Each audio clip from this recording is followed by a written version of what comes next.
కూటమి ప్రభుత్వంపై తీవ్ర విమర్శలు చేశారు ఏపీసీసీ అధ్యక్షురాలు వైఎస్ షర్మిల. ఆరోగ్యశ్రీ సేవలు ప్రజలకు అందుబాటులో లేకుండా కూటమి ప్రభుత్వం చేస్తుందని ఫైర్ అయ్యారు. ఆరోగ్యశ్రీ పథకాన్ని స్ట్రెచర్ పై ఎక్కించారని ఆరోపించారు.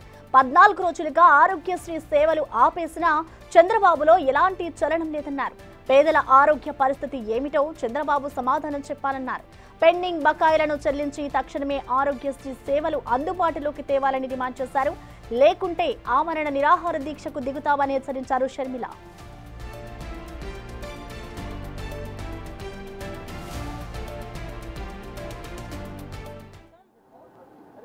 పేదవాడి ఆరోగ్యానికి భరోసా కలిగించే పథకం.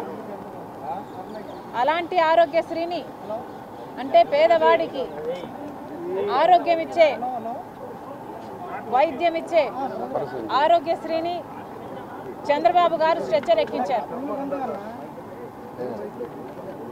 మెల్లగా ఆరోగ్యశ్రీని మొత్తానికే మూసేయడానికి, ఆరోగ్యశ్రీని కోమాలకు పంపించడానికి ప్రయత్నం చేస్తున్నట్టుగా కూటమి సర్కార్ వైఖరి చూస్తుంటే ఆరోగ్యశ్రీని బతికి ఉంచే ఉద్దేశం లేదు అన్నట్టుగా కనిపిస్తుంది.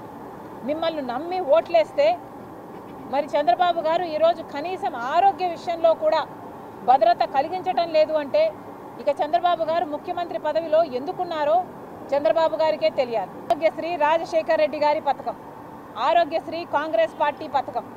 ఆరోగ్యశ్రీని కూనీ చేస్తాము అంటే, ఇలా స్ట్రెచ్చర్లో పడుకోబెడతాము అంటే కాంగ్రెస్ పార్టీ ఒప్పుకునే పరిస్థితే లేదు.